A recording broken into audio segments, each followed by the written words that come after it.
sitting down. Huge man saved over 2 million babies. He saved over 2 million while sitting babies? down. Huge thanks to Abbott for sponsoring this video.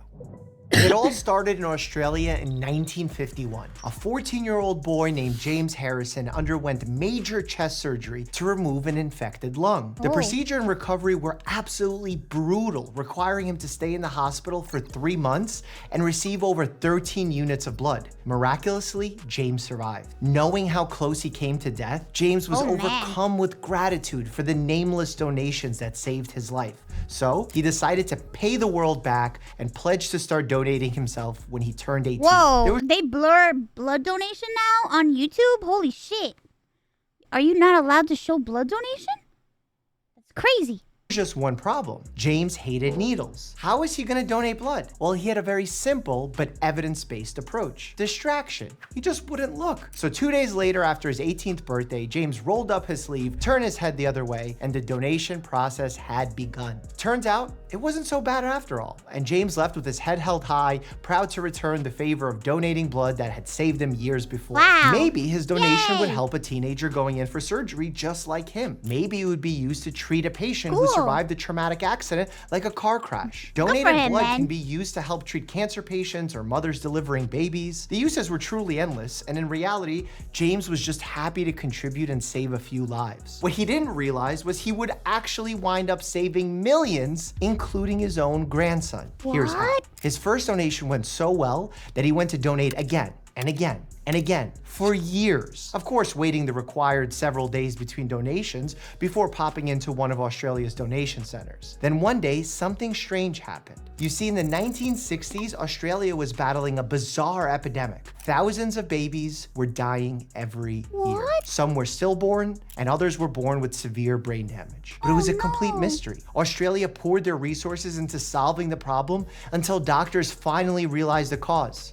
Rhesus disease. In order to explain this disease, we have to start with blood types. You might have heard of A, B, O, but following one of those letters, you might have also heard the words positive or negative. That represents the Rh factor. If you are Rh positive, that means your red blood cells have a certain protein. If you're Rh negative, you don't have it. But if you're Rh negative and are exposed to someone else's blood that is Rh positive, you will start creating antibodies called Rhig to attack it. This scenario presents itself as a challenge usually during pregnancy, more specifically, a second pregnancy. For example, an Rh negative mother is pregnant with a baby that is Rh positive. The mother's blood comes into contact with the baby's and starts creating antibodies against it. Now, this usually doesn't harm that first baby, but if there happens to be a future pregnancy and that next baby is Rh positive also, the mother's blood is already primed to attack that baby. Sadly, in the 1960s, this Rh disease was sweeping the country, and doctors were racing to develop a cure. They worked day and night studying the condition,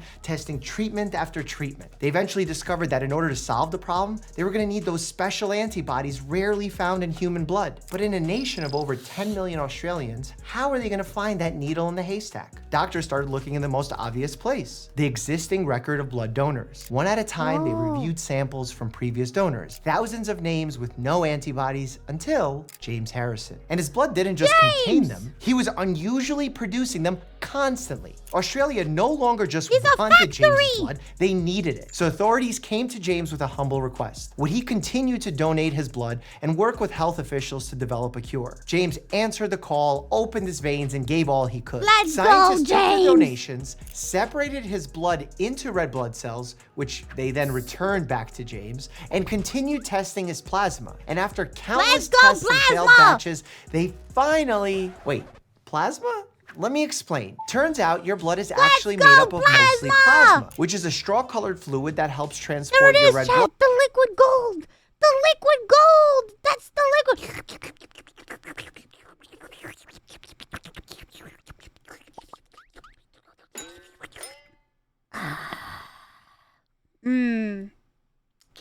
It's yellow. Yeah, it's yellow. You didn't know it was yellow? Phantom, thank you so much for the 5 gifted subs. It is yellow. Plasma, blood plasma is yellow. It looks like pee-pee! blood cells, platelets, and other goodies throughout your body. I actually did a video in the past where I showed my own plasma on camera. Whoa. It's super important, but unfortunately, plasma can't be made in a lab, and we're in serious need of more. That's where you actually come in. You don't need to have James's antibody-rich special blood. Yes, donate plasma!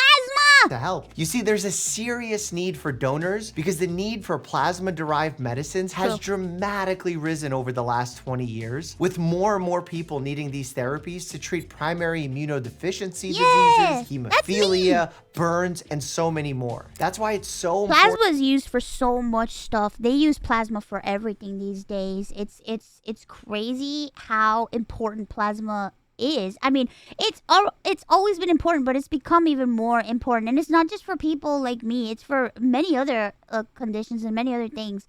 You know, so donate plasma if you can. It's very important. To take a page from James's book and go out to donate yourself. There are plasma donation centers all across the country for your convenience. The process usually takes under 2 hours, and you can go up to twice a week in the US. I see the importance of plasma donations all the time in my office. 2 times a week, up to 2 times a week, but also what you can get paid.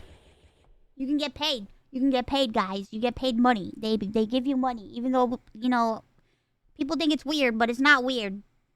And remember how my mom desperately needed plasma when she was battling cancer? That still stays with me. Over 125,000 Americans rely on medications made from plasma, and you can make a world of a difference right now. To learn more and find out where you can donate, visit BeTheOneDonor.com or click the link in the description now. All right, let's get back to our hero. James's plasma was a success, and scientists used it to create a treatment called Anti-D. Interesting name. When timed correctly, giving it to a pregnant patient prevents the immune system from making those harmful antibodies towards the baby's blood. Basically, it hides the baby's Rh positive blood from the mother's immune system, so her body doesn't react against it. Cloaks the baby! Thereby protecting them and the future babies from being attacked. Australia rolled out the Anti-D, and boy, did it make a difference. He made the decision to switch from donating blood to donating plasma, as it would allow him to donate more frequently. Thousands of babies were being saved every year, so James kept donating and donating and donating every couple of weeks or so for 1 year, 5 years, 25 years,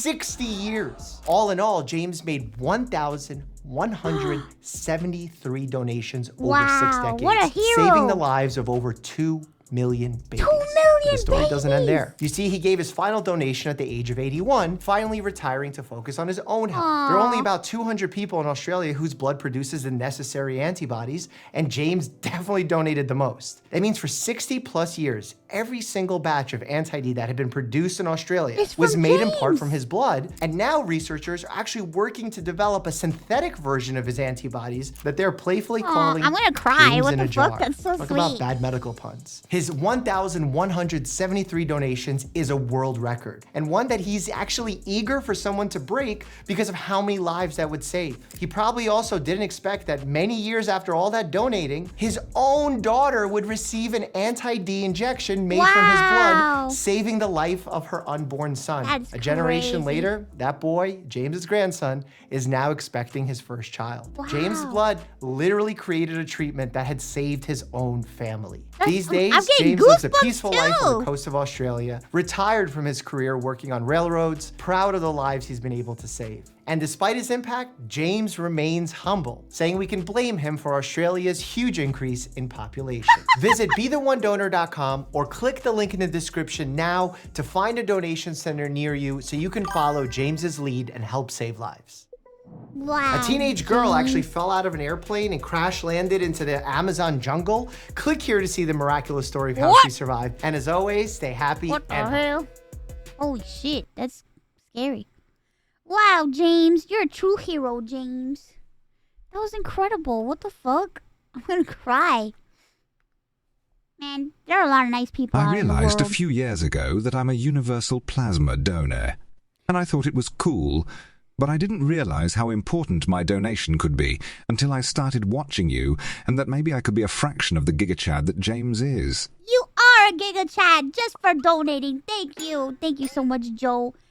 Phantom, thank you so much for the gift subs. You are a Giga Chad. Don't let anybody tell you you're not a Giga Chad.